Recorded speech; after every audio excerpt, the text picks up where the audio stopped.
mother Erica the last day. Let me ask you something. Have you ever held someone's hand, and felt the exact moment they stopped squeezing back, not the moment they were gone? Not the moment someone told you, but that exact, silent, terrible moment when the pressure in their fingers just faded. If you have, you already know this story.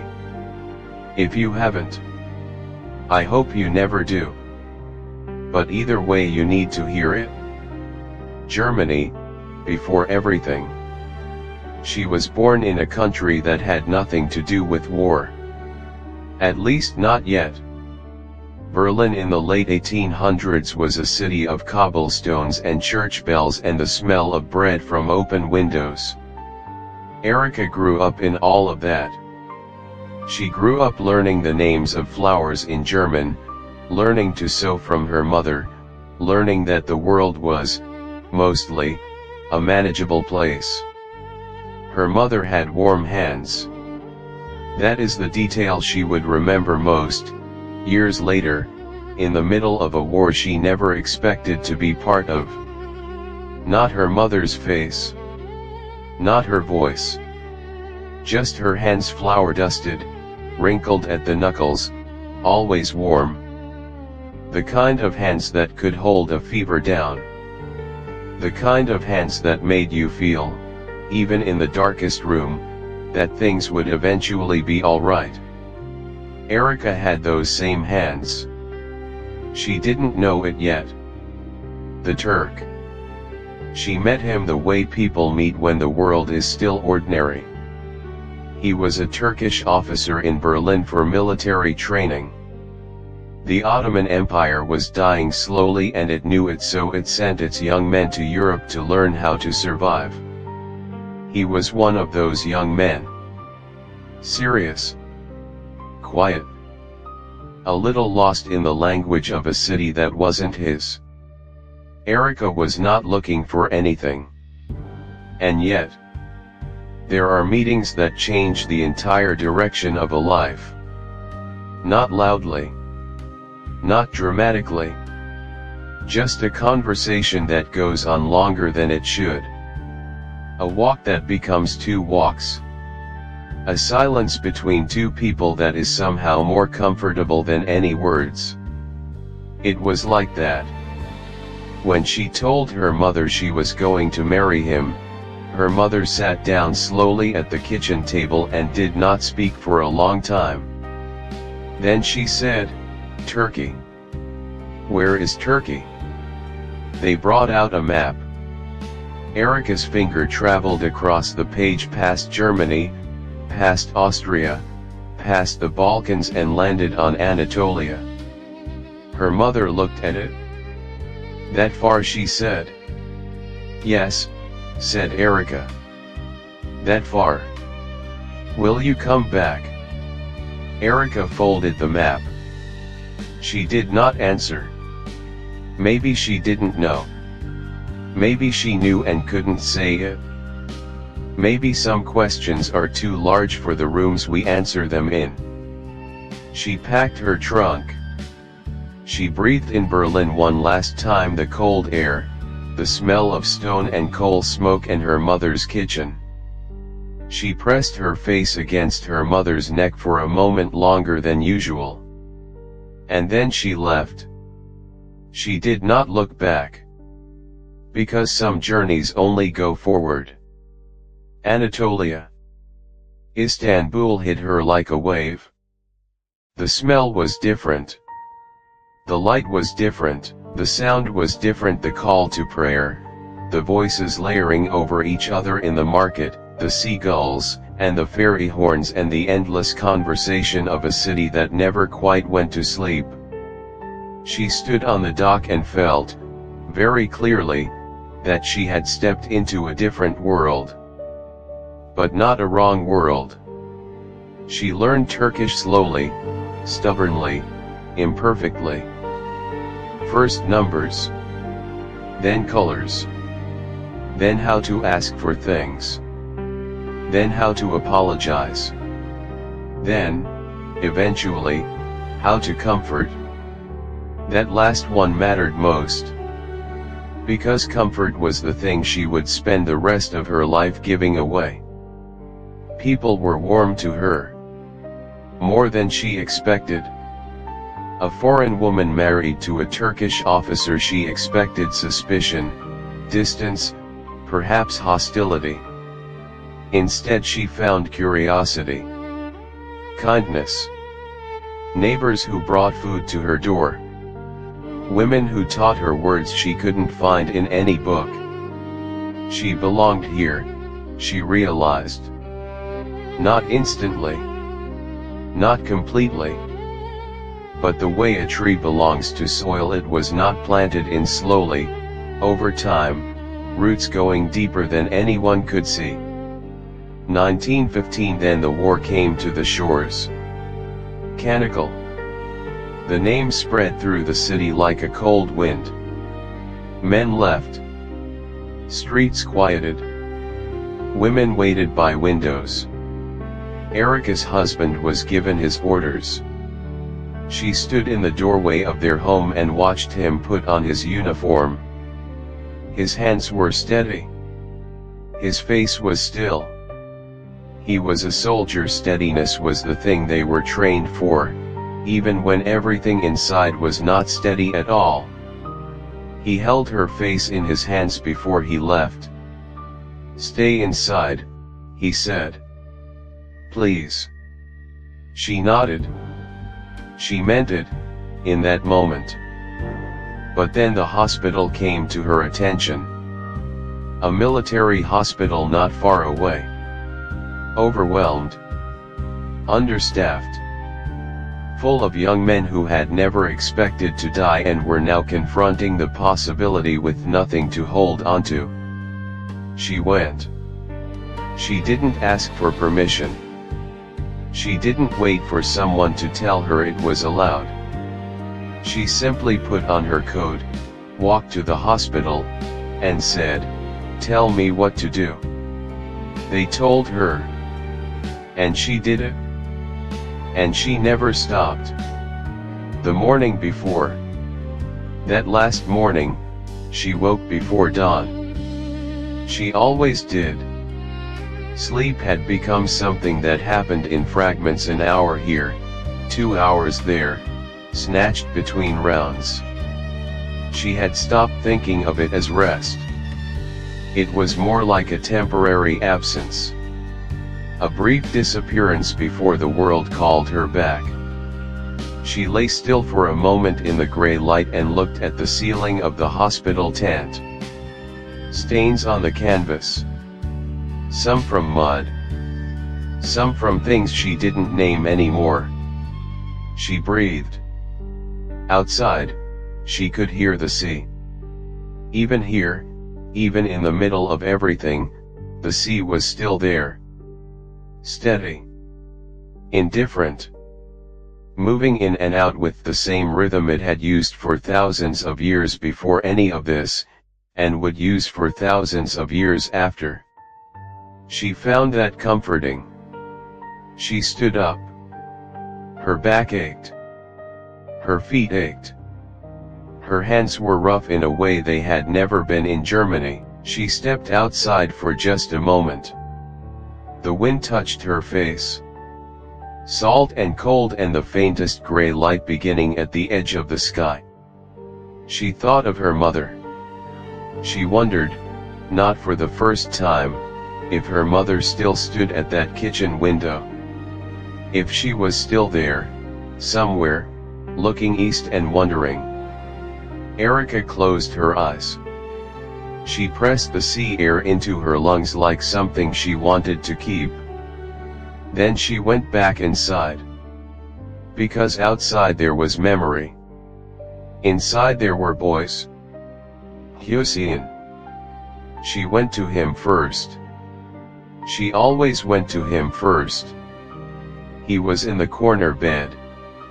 The far corner, half hidden by a partition, as if someone had placed him there to spare the others from seeing how young he was. Or how close. His name was Hussein. He was 19 years old. She had learned that on his third day. 19. She had stood very still when they told her and looked at the number in her mind and felt something go quiet inside her. Her younger brother had been 19 once. She kept seeing that face, that particular mixture of boyhood and almost manhood every time she looked at Hyosein. He had lost his right leg in the artillery fire. One shell. 1 second. One blinding sound. And everything after that would be different. The way he moved, the way he stood, the way he thought about himself in the world. All of it changed in 1 second while he was 19 years old in a place he had been sent to because someone far away decided it should be so. Now he had a fever. 3 days of fever. The infection had come quietly and was not leaving quietly. The doctor had done what he could. Everyone had done what they could. But what they could do was not enough, and everyone in that tent knew it without saying it, the way you know things in hospitals that no one speaks aloud. Erica pulled her stool close and sat. She touched his forehead. The heat rose off his skin like something alive. Hyosein opened his eyes slowly, as if the weight of his eyelids had become something he had to fight against. His gaze found her. Inside the fever and the fear and the exhaustion, there was something very old and very young at the same time. The look of a boy who has been somewhere he should never have had to go, and is now very, very tired. "How are you?" she asked. Her Turkish was still accented, still imperfect. But warmth doesn't need perfect grammar. He didn't answer. She took his hand. It was cold. Shockingly cold for a body burning with fever, as if the heat had gone to war with itself, concentrating in his chest and leaving his extremities abandoned. She held his hand in both of hers. "You look better today," she said. She was lying. She knew she was lying. But she had learned, in this place, that there are moments when the kindest thing you can do is hold a shape around someone. A shape that says, "You are not falling. I have you."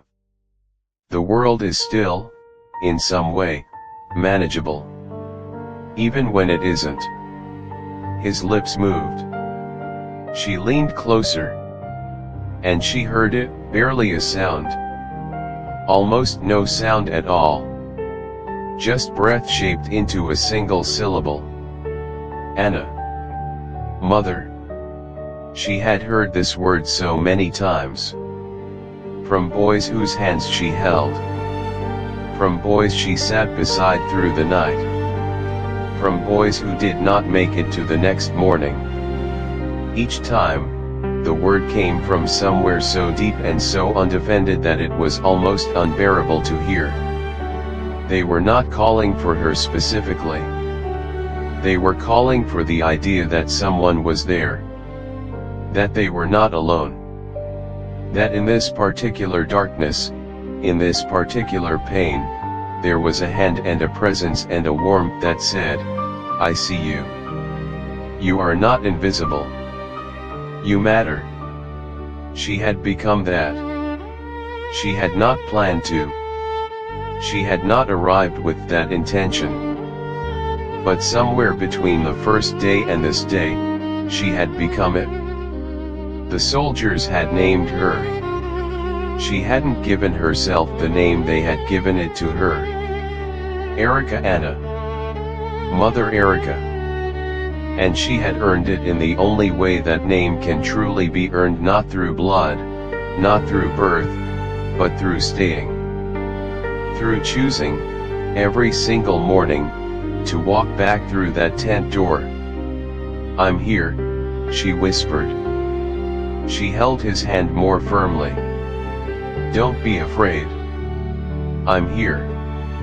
I'm not going anywhere. She began to hum something. She couldn't have told you what it was, half a German lullaby from childhood, half something she made up in that moment, wordless and soft and meant only for him. Hüseyin's breathing slowed. Not the slowing of the end. The slowing of something releasing. A muscle unclenching. A fist opening. He slept. The sky. She was still sitting beside him when she heard it. Far away at first. A sound from above, carried on the same air that had brought her the sea smell that morning. Low. Growing. Like something large moving through space that was not made for it.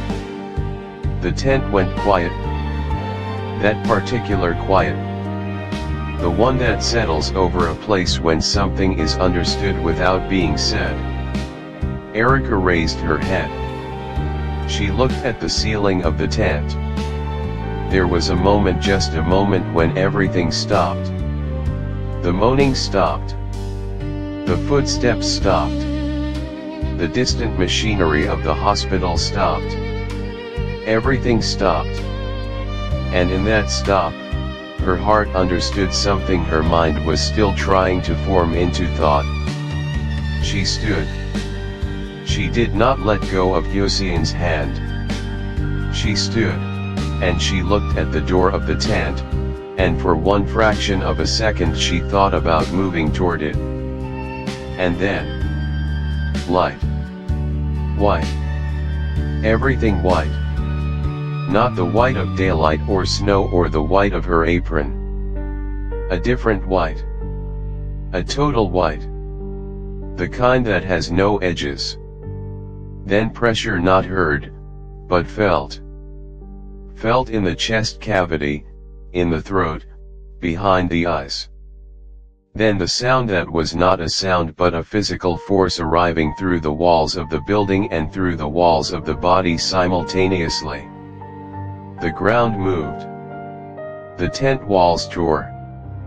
Wood beams that had held for months came apart in a second. Glass from where there was barely any glass flew. Dust. An enormous, immediate cloud of it. And people. People were thrown. People fell. People disappeared into the gray. Screaming. Then silence. Then screaming again, different this time, smaller, more scattered, the sounds of survivors trying to understand what they had just survived.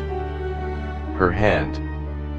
They found her in the dust and the debris. When they moved the pieces away from her, when they lifted what had fallen on top of her and set it aside, they noticed something. Her hand. Her right hand was still extended. Still reaching. As if, in the last moment, she had tried to hold onto something. Or had refused to let go of something. Or both. Sometimes those are the same motion. They looked to where her hand was pointing. Hüseyin was 2 feet away. Alive.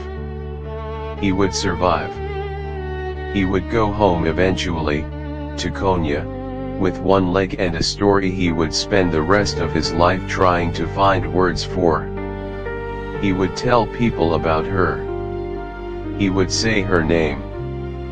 He would say it the way you say the name of someone who changed the direction of your life, who was there at the exact moment when you needed someone to be there. He would say, "She didn't let go." Ragıp. Ragıp heard the explosion from the direction of the hospital. He heard it and he stopped walking and he stood very still for 3 full seconds.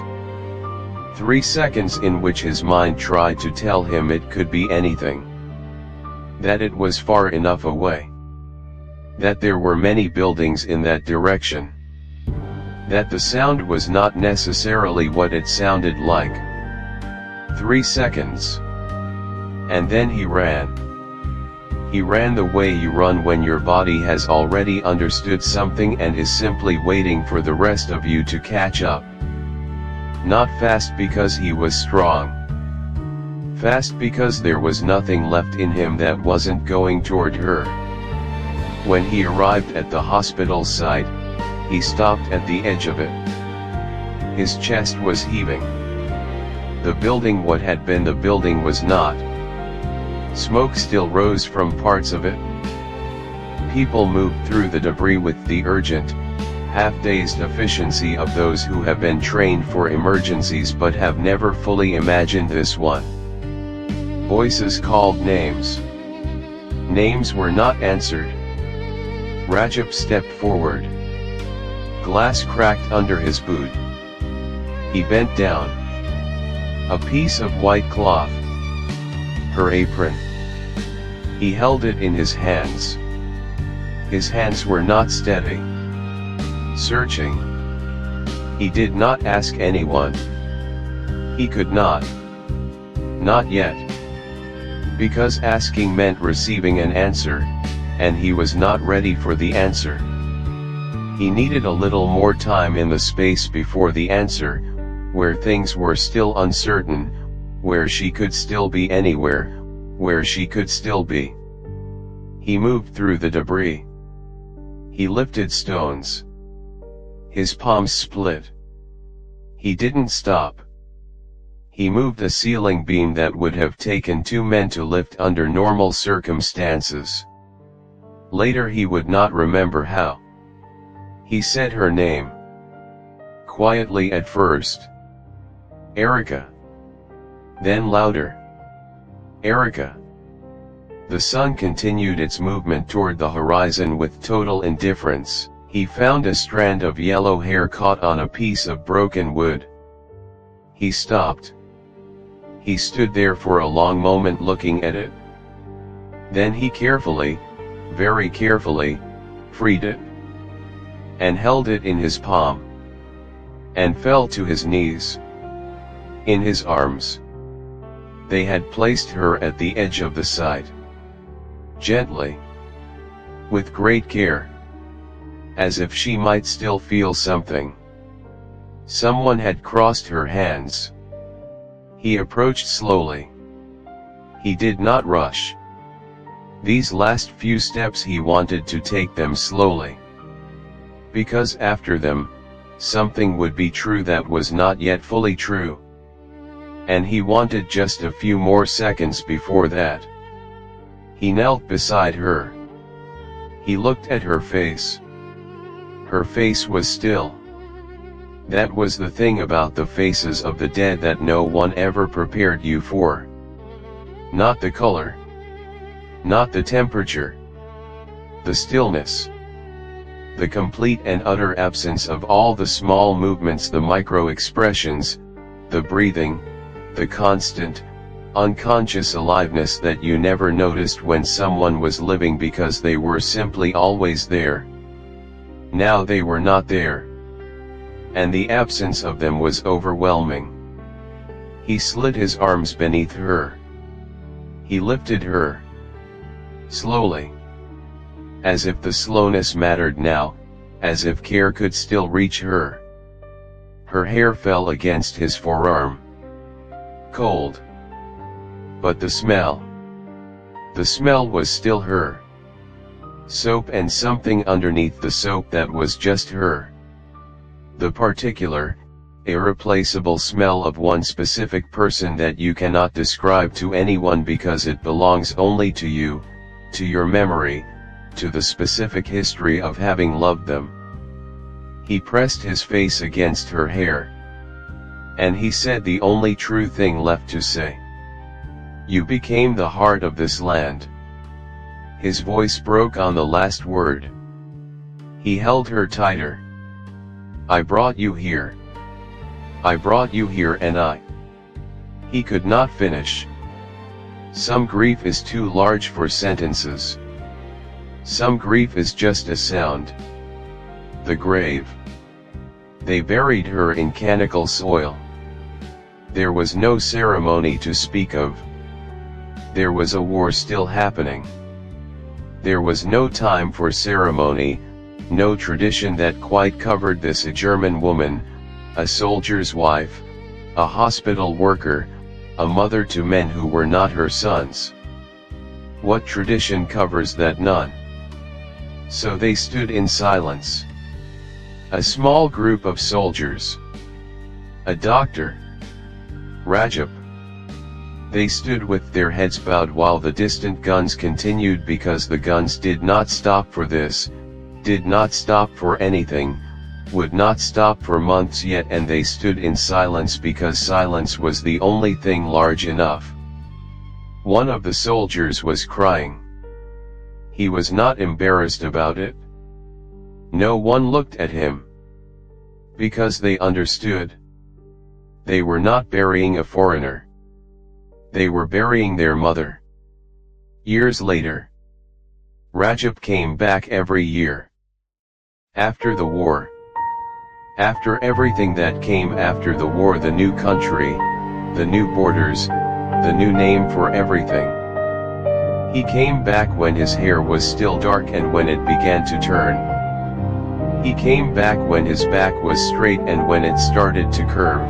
He came back when the trip was easy and when it became hard. He sat beside her grave. He never spoke much. He brought no flowers in particular, though sometimes wild flowers had grown around the marker on their own, as if the ground itself was offering something. He sat. Sometimes for an hour. Sometimes longer. He watched the wind move through the grass on the hillside. He watched the light change on the water in the distance. He listened.